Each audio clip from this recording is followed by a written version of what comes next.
Welcome back to One Hot Bite. Melissa here, where healthy doesn't have to be boring, and we're going to have a blast today. We're going to make these individual apple strudels. So I like to use two different kinds of apples on this, one that's tart and one that's sweet. The great part about the Granny Smith apples is they hold up really well in the baking process. And then I did pink ladies as well to add some sweetness. So we're just going to peel these, chop them up. And they don't have to be super finely chopped, but we want them chopped up into nice little pieces because again, these are individual apple strudels. So I want to thank you all so much for being here. I really appreciate you being here on Mondays with me. We have a great time cooking amazing things that are as light as possible. And I'm going to tell you right now, these come in at only 278 calories per strudel, and they're actually pretty big. You'll see how big they are when we get started, and very minimal ingredients too. So this is a great meal for guests and a quick little party, and they come together really quickly. If you have a peeler and corer, this part comes together way quicker. I kind of like to use my paring knife. A little old-fashioned that way, but we're going to chop these up super quick. The next thing we're going to put together is all of our apples. Again, the entire description for this recipe is down below and all the ingredients. We're going to add some raw sugar, a little cardamom, which that's what I love about these. That's where you could put cinnamon and sugar in instead if you're looking for kind of that apple pie kind of idea versus the strudel. And a little cornstarch to soak up those juices and make it a thicker consistency inside these strudels. Toss that together and we're going to set it aside. The other awesome ingredient that's in this that I love so much are pistachios. So I'm going to take about half a cup, quarter cup, depending on how many you're making here, in a food processor, and we're going to make it super, super fine. So give that a few pulses until you have it a really fine texture. I'm going to show you what this looks like. We want it to look like this because this is going to go in between layers of these very flaky apple strudels. So I have my phyllo dough here. I'm only going to make 4 strudels. The recipe down below is for 8. So you can use just one of these rolls. If you're going to make all 8, you're going to need both of them that come in the package. We're going to separate these and they were folded in half. So let me find the center here. Okay, we're looking good. We're going to start on our work surface and I need just 2 of those phyllo sheets to start with. As soon as I have 2 fully laid out, I've melted some butter. So because again I did just half of these, I only need about 1.5 tablespoons of butter. We're going to lightly brush butter on these 2 layers. So this is our first layer to these strudels.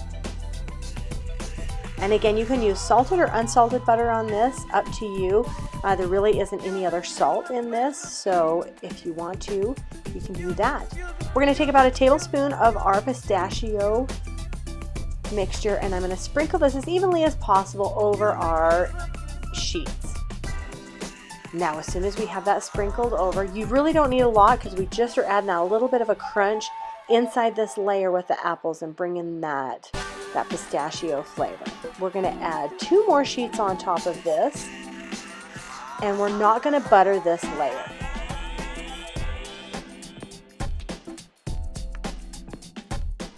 As soon as we have those laid out, we're now going to take about 1/2 cup of your chopped apple mixture.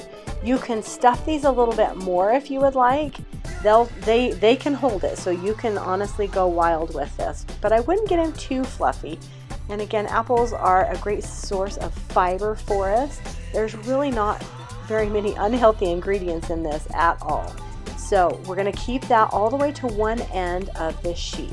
As soon as we have our apples in, we're going to fold it like a burrito. So we're going to bring each end in, fold it over,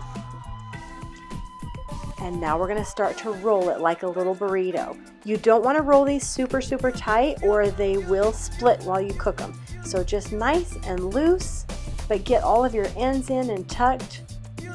I'm going to go ahead and roll up all 4 of these. We're going to put them on a cookie sheet that has parchment paper on top. Our oven is preheated to 425 degrees, and these are going to cook for about 35 minutes. I only had mine in the oven for about 32, And I did tent some foil over the top of them once they hit the brown level that I liked.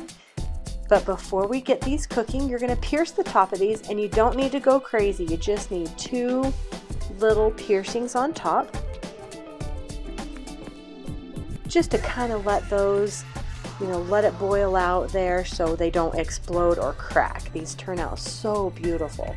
As soon as we have our little puncture wounds in there, we're going to go ahead and butter the remaining bit of our butter over top. This is going to help keep that phyllo dough crisp, not split.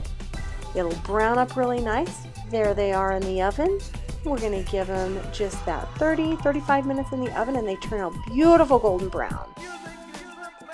We're going to finish these off with just a little bit of powdered sugar. You can eat these warm, right now out of the oven. My family likes to top them with a bunch of whipped cream, or you can have them as is. You can have them again right out of the oven, or you can have them at room temperature. You can wrap these up and save them in the fridge as well. They store really nicely for about a day or 2. Now I really want to show you the inside of this. Isn't that just so pretty? They look like a bakery case. I'm going to cut this open so you can hear that crisp.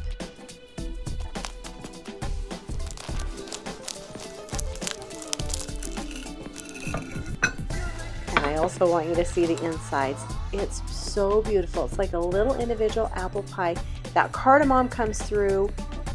Everything is so great. These aren't super sweet. They're perfect. I'm going to have a little bite. You can hear the crunch.